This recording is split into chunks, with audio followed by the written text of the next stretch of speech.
बिस्मिल्लाहिर्रहमानिर्रहीम। अस्सलाम वालेकुम स्टूडेंट्स, हमारा टॉपिक है प्रोजेक्टाइल मोशन। इसके फर्स्ट टू पार्ट्स डिस्कस किए जा चुके हैं। आज हम प्रोजेक्टाइल की हाइट फाइंड आउट करेंगे, time of flight and range of projectile find out करेंगे। सबसे पहले हम लोग चलते हैं हाइट ऑफ प्रोजेक्टाइल की तरफ।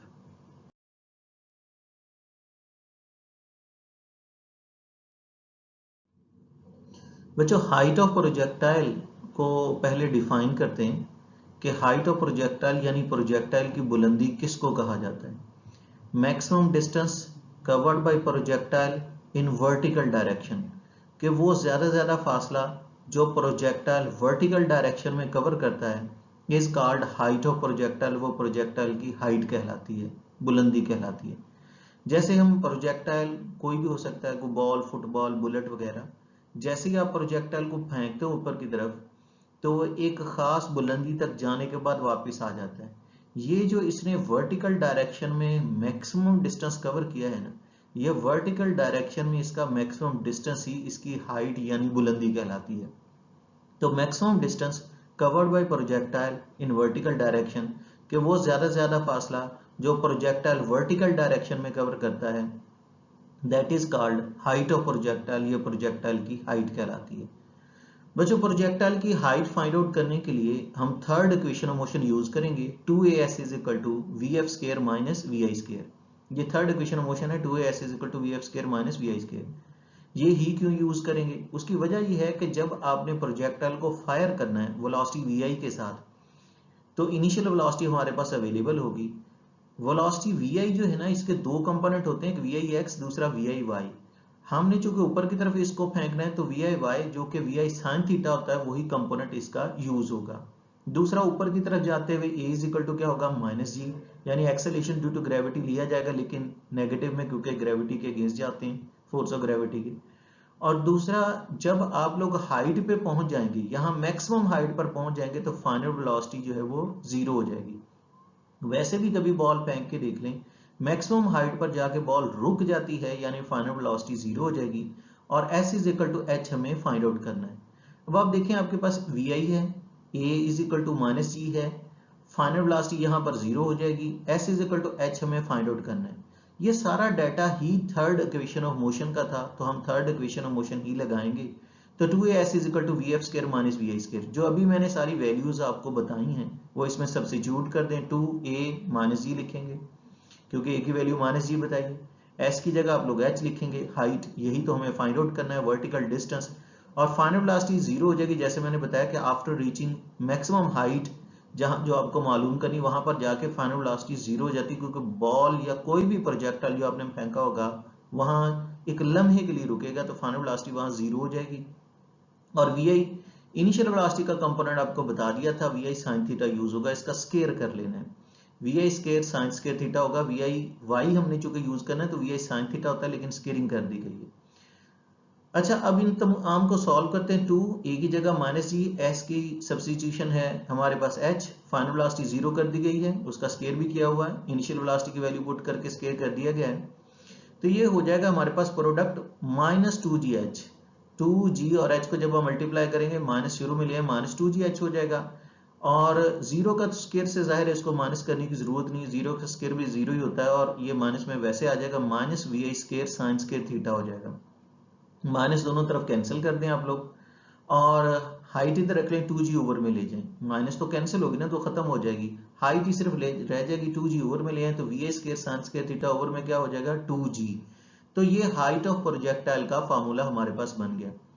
बच्चों, इससे पहले कि नेक्स्ट हम लोग अगले इसके जो है टॉपिक की तरफ बढ़ें, याद रखिएगा ये एग्जाम पॉइंट ऑफ व्यू से बड़े इंपॉर्टेंट टॉपिक हैं, हाइट भी, टाइम ऑफ फ्लाइट भी, और रेंज ऑफ प्रोजेक्टाइल भी। लेकिन आप लोगों ने देखा इनका काम बहुत आसान है। यानी बेसिकली आप लोगों को दो काम करने हैं, एक तो इनको डिफाइन करें और दूसरा इनकी डेरिवेशन करें। साथ में फिगर बना दे लेबल करके, तो बहुत अच्छी बात है, क्योंकि इस फिगर से आपको डाटा मिल जाता है। तो डिफाइन करें, ड्राइव करें और फिगर बना दें, यही तीन काम है। और एग्जाम में प्रोजेक्टाइल मोशन के यही तीन पार्ट सबसे ज्यादा आते हैं। बच्चों, अब हम आते हैं प्रोजेक्टाइल की टाइम ऑफ फ्लाइट की तरफ। प्रोजेक्टाइल का टाइम ऑफ फ्लाइट यानी परवाज का वक्त फाइंड आउट करते हैं। देखो इसकी सादा सी डेफिनेशन ये होती है कि time for which projectile remain in air, कि वो टाइम जिसमें प्रोजेक्टाइल हवा में रहता है वो टाइम ऑफ फ्लाइट कहलाता है। लेकिन हम लोग इसको यूं भी डिफाइन कर सकते हैं, time taken by projectile to cover the distance, time taken by projectile to cover the distance from point of projection to the point of landing where it hit the ground at the same level, that is known as time of flight. यानी ये वैसे lengthy definition है, आप लोग सादा definition ये कर सकते हैं, ये तो बहुत आसान है। Time for which projectile remain in air, जाहिर है प्रवास का वक्त वही होगा जिसमें फेंके जाने से लेकर हिट करने तक, जमीन को हिट करने तक वो सारे वक्त में हवा में ही रहता है, ये सारा उसका टाइम ऑफ फ्लाइट कहलाता है। तो time for which projectile remain in air वो टाइम ऑफ फ्लाइट कहलाता है।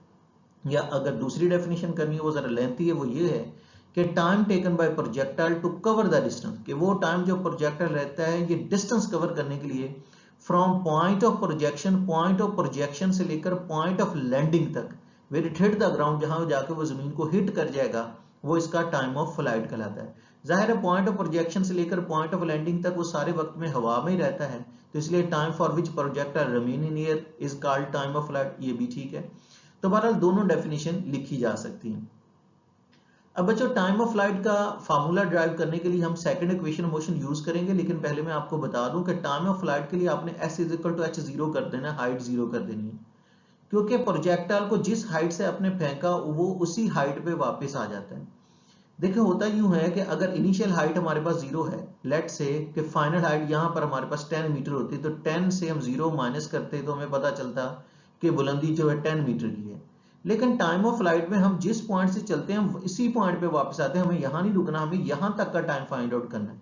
तो इनिशियल हाइट 0 है, फाइनल हाइट भी 0 है, तो वर्टिकली कोई डिस्टेंस कवर नहीं हुआ, यानी हाइट तो 0 रही क्योंकि इनिशियल भी 0 है, फाइनल भी 0 है, 0 से 0 माइनस करेंगे तो कोई वर्टिकल डिस्टेंस कवर नहीं हो रहा, हॉरिजॉन्टल डिस्टेंस कवर हो रहा है, इसलिए s is equal to h is equal to 0 करेंगे। तो time of flight find out करने के लिए s is equal to h 0 कर दें, बिकॉज बॉडी गोज अप, क्योंकि बॉडी ऊपर गई है, and comes back at the same level, उसी लेवल पर वापस आ गई, लिहाजा इनिशियल हाइट भी 0, फाइनल भी 0, तो हाइट तो उसकी 0 होगी। बाकी आप डाटा देख लें, बाकी डाटा हमारे पास क्या है, इनिशियल वेलोसिटी vi से उसको फायर किया जाएगा, ऊपर की तरफ फेंकना तो vi sin थीटा ही कंपोनेंट यूज होगा, ऊपर जाते हुए इनिशियली वापस जरूर आना है, लेकिन इनिशियल डायरेक्शन लेनी है हमने, a is equal to minus g होगा, और टाइम ऑफ फ्लाइट हमें फाइंड आउट करना है। अब ये जो सारी वैल्यूज मैंने आपको बताई हैं, ये सेकंड इक्वेशन ऑफ मोशन में पुट कर दें, s is equal to vi t plus 1/2 at square में, तो s तो 0 हो गया, vi का कंपोनेंट आपको बता दिया है, vi sin थीटा यूज होगा, t साथ वैसे आएगा, प्लस 1/2 a की रिप्लेसमेंट क्या है, a की सब्स्टिट्यूशन वैल्यू क्या है हमारे पास माइनस जी, a की जगह माइनस जी लिखेंगे, साथ में t स्क्वायर आ जाएगा, तो 0 is equal to vi sin theta t मैंने वैसे लिखा, ये प्लस माइनस माइनस हो जाएगा, माइनस 1/2 gt स्क्वायर हो जाएगा। ये वाला सारा फैक्टर आप दूसरी तरफ ले जाएं, जब इसको दूसरी तरफ लेके जाएंगे इक्वेशन की, तो ये प्लस में हो जाएगा, प्लस 1/2 gt स्क्वायर हो जाएगा, vi sin थीटा t इधर पहले से अवेलेबल है, t दोनों तरफ डिवाइड कर दें, इधर तो t से डिवाइड करेंगे कैंसिल होगा ना, इधर t का स्क्वायर कैंसिल हो जाएगा, सिर्फ एक t इधर रहने दें, तो ये t खत्म हो जाना जब इधर डिवाइड करेंगे, ये इसका स्क्वायर कैंसिल होगा, इधर सिर्फ एक ही t हमारे पास होगा, ये 2 उधर लेके जाएंगे 2vi sin थीटा हो जाएगा, और g डिवाइड होके जाएगा तो ओवर में चला जाएगा, t तो ये वाला t जैसे मैंने बताया ये तो खत्म हो चुका ना, क्योंकि इधर भी डिवाइड करेंगे उधर भी, इधर स्क्वायर कैंसिल होगा, इधर तो वैसे ही खत्म होगा, 2 ऊपर लेके जाएंगे 2vi sin थीटा होगा, g डिवाइड में ले जाएं, तो t is equal to 2vi sin theta over में क्या आ जाएगा g, तो t is equal to 2vi sin theta over में g हो जाएगा। जैसे मैंने आपको पिछले हिस्से में भी बता दिया है कि बेसिकली तो इनमें यही दो काम होते हैं कि इनको डिफाइन करना होता है, इनको ड्राइव करना होता है, तो हमने डिफाइन भी कर दिया टाइम ऑफ फ्लाइट को, इसको ड्राइव भी कर दिया, फिगर बनाई, तो बहुत अच्छी बात है। बच्चों नेक्स्ट जो हमारा इसका लास्ट पार्ट है, प्रोजेक्टाइल मोशन में हमें प्रोजेक्टाइल की रेंज फाइंड आउट करनी, तो इसको डिफाइन करेंगे, हमारे टेक्स्ट में डेफिनेशन इसकी दी गई है इसलिए मैंने नहीं लिखी, लेकिन मैं आपको बता देता हूँ रेंज क्या होती है। Maximum distance covered by projectile in horizontal direction, वो ज्यादा फासला जो प्रोजेक्टाइल हॉरिजॉन्टल डायरेक्शन में कवर करता है वो रेंज ऑफ प्रोजेक्टाइल कहलाती है। Maximum distance covered by projectile in horizontal direction, कि वो ज्यादा फासला जो प्रोजेक्टाइल ने हॉरिजॉन्टल डायरेक्शन में कवर करना है वो इसकी रेंज कहलाती है, यानी हॉरिजॉन्टल डिस्टेंस जो है वो रेंज कहलाता है। तो range r is equal to vi/t के बराबर होगा। इसकी वजह क्या है, देखें ये आपको जो प्रोजेक्टाइल मोशन का फर्स्ट पार्ट था उसमें बताया था कि x is equal to vxt होता है, हॉरिजॉन्टल डिस्टेंस हमने तब भी फाइंड आउट किया था, x is equal to V X T था। अब x की जगह r लिख दिया, r is equal to V I X T लिख दिया। देखिए x is equal to V X T या r is equal to V I X T में कोई फर्क नहीं है, क्योंकि हॉरिजॉन्टल वेलोसिटी तो चेंज नहीं होती। ये प्रोजेक्टाइल मोशन की एक बड़ी अहम कैरेक्टरिस्टिक है कि इसमें हॉरिजॉन्टल वेलोसिटी चेंज नहीं होती। उसको वी आई एक्स लिख लें, वी एफ एक्स लिख लें या वी एक्स लिख लें, उसने तो चेंज नहीं होना होता। हॉरिजॉन्टल वेलोसिटी चेंज नहीं होती क्योंकि हॉरिजॉन्टली फोर्सेस नहीं लगती, एयर फ्रिक्शन को हमने इग्नोर किया होता है। तो ये वही हॉरिजॉन्टल डिस्टेंस ही है, r is equal to V I X T से इसको लिख दिया। तो x is equal to V X T से हमने पहले भी इसको लिखा हुआ है।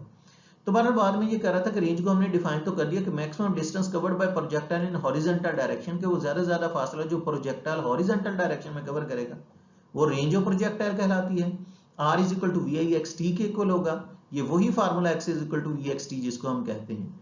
यानी रेंज फाइंड आउट करने के लिए आपको हॉरिजॉन्टल कंपोनेंट ऑफ वेलोसिटी को मल्टीप्लाई करना होगा time taken by projectile after leaving point of projection, कि आपने हॉरिजॉन्टल कंपोनेंट ऑफ वेलोसिटी जो है उसको मल्टीप्लाई कर देना उस टाइम से जो प्रोजेक्टाइल ने after leaving point of projection के बाद लेना है, जिसको हम टाइम ऑफ फ्लाइट भी कहते हैं। यानी सिंपल वर्ड्स में हम ये कह सकते हैं कि range of projectile find out करनी है तो horizontal component of velocity of projection को टाइम ऑफ फ्लाइट से मल्टीप्लाई कर दें। मजीद सॉल्व करते हैं। आर तो वैसे आ जाएगा वी आई एक्स की वैल्यू हमें पता है V I cos of theta है, और टाइम ऑफ फ्लाइट अभी हमने पिछले हिस्से में फाइंड आउट किया 2 v i sine theta over g था। ये अभी पिछले टॉपिक में ही फाइंड आउट किया गया पिछली हेडिंग में। तो अब v I cos of theta v I x की वैल्यू होगी, time of flight 2 v i sine theta over g हमारे पास अवेलेबल था। अब हमने इनको सिंपलीफाई करना है, वी आई और वी आई, दो वी आई है ना हमारे पास, इन दोनों को मल्टीप्लाई कर दें, वी आई स्क्वायर हो जाएगा, ओवर में जी लिया, वी आई और वी आई मल्टीप्लाई कर दिया, वी आई स्क्वायर हो गया, ओवर में जी आ गया, और 2 साइन थीटा कॉस थीटा अलग लिख दें। तो वी आई स्क्वायर हो गया, 2 साइन थीटा और कॉस थीटा को अलग लिख दिया, जी ओवर में ले गया। अच्छा, अब ये मैथमेटिक्स में आपको बताया जाएगा, जो बच्चे प्री इंजीनियरिंग पढ़ रहे हैं उनको तो पता होगा, ये ट्रिग्नोमेट्री का फार्मूला होता है, मैट्रिक में नहीं है। तो 2 साइन थीटा कॉस थीटा जो होता है ना, वो साइन 2 थीटा के अवेलेबल होता है। 2 साइन थीटा कॉस थीटा किसके इक्वल होता है? साइन 2 थीटा के। इसका प्रूफ फिजिक्स में नहीं मैथमेटिक्स में करवाया जाएगा। बहरहाल 2 साइन थीटा कॉस थीटा की जगह हम साइन 2 थीटा लिख सकते हैं। तो अब हमारे पास रेंज का फिर फार्मूला क्या बना, V A square over G, 2 sine theta cos theta की रिप्लेसमेंट आ गई साइन 2 थीटा। ये रेंज का हमने फार्मूला बना लिया वी आई square over G sine 2 theta, लेकिन हमें पता चलता है कि रेंज दो चीजों पे डिपेंड करती है। यानी अगर हम लोग ग्रेविटेशनल एक्सेलरेशन कांस्टेंट रखें जो जमीन के करीब करीब 9.8 मीटर पर सेकंड स्क्वायर ही होता है सरफेस ऑफ अर्थ के, बशर्ते कि हम हाइट पे ना जाएं, तो इसका इन्हिसार दो ही बातों पर है, वेलोसिटी ऑफ प्रोजेक्शन पे, इनिशियल वेलोसिटी यानी वेलोसिटी ऑफ प्रोजेक्शन पर, एंगल ऑफ प्रोजेक्शन पे। यानी ये दो फैक्टर पे रेंज डिपेंड करती है, वेलोसिटी ऑफ प्रोजेक्शन पे और एंगल ऑफ प्रोजेक्शन पे। अब हम ये देखेंगे कि रेंज मैक्सिमम कैसे हो सकती है। यानी अगर जी भी कांस्टेंट कर लें, वी आई भी कांस्टेंट कर लें, यानी वी आई और जी दोनों एक जैसा रखें, तो कौन सा एंगल होगा कि कोई भी चीज मैक्सिमम रेंज कवर करे, यानी ज्यादा से ज्यादा हॉरिजॉन्टल डिस्टेंस कवर कर जाए। अब उसका तरीकाकार ये है कि साइन 2 थीटा को सॉल्व करें, एंगल हमें पता करना है कि अगर एक जैसी इनिशियल वेलोसिटी हो, एक जैसा जी हो, तो किस एंगल पे फेंकें कि ज्यादा से ज्यादा हॉरिजॉन्टल डिस्टेंस कवर हो जाए। तो साइन 2 थीटा को 1 कर लें, 2 थीटा साइन इनवर्स 1 हो जाएगा, साइन 2 थीटा 1 हो गया ना, 2 थीटा साइन इनवर्स 1 हो गया। साइन इनवर्स 1 90 डिग्री होता है, साइन 2 थीटा 1 हो गया, 2 थीटा साइन उधर लेके गए तो साइन इनवर्स 1 हो गया, 2 थीटा 90 डिग्री हो गया। तो थीटा कितना आएगा, 90 डिवाइडेड बाय 2 45 डिग्री। यानी अगर प्रोजेक्टाइल को 45 डिग्री के एंगल पर फायर किया जाए तो ये मैक्सिमम डिस्टेंस कवर करता है, ये मैक्सिमम हॉरिजॉन्टल रेंज होगी।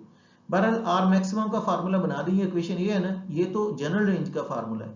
तो अगर आप आर मैक्सिमम बनाना चाहते हो तो इसमें 45 पुट कर दें, वी आई square over G sine 2 theta की जगह 45 पुट कर दें।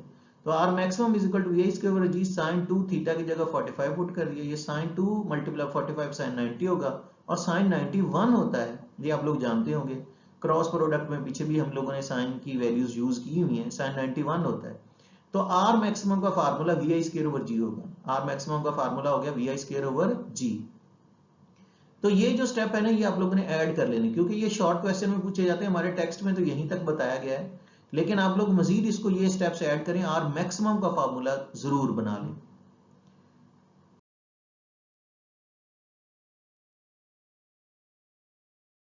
बच्चों ये थे हमारे आज के टॉपिक्स, और इसमें हम लोगों ने जो time of flight, range and height find out की है, इसको जरूर अच्छे तरीके से तैयार कर लें, जैसे मैंने आपको साथ ही बता दिया था ये बड़े इंपॉर्टेंट पार्ट है, एग्जाम में ज्यादातर यही पूछे जाते हैं, और इनमें कोई कंफ्यूजन हो तो जरूर डिस्कस करें। अल्लाह आपका हामी नासिर हो। अल्लाह हाफिज।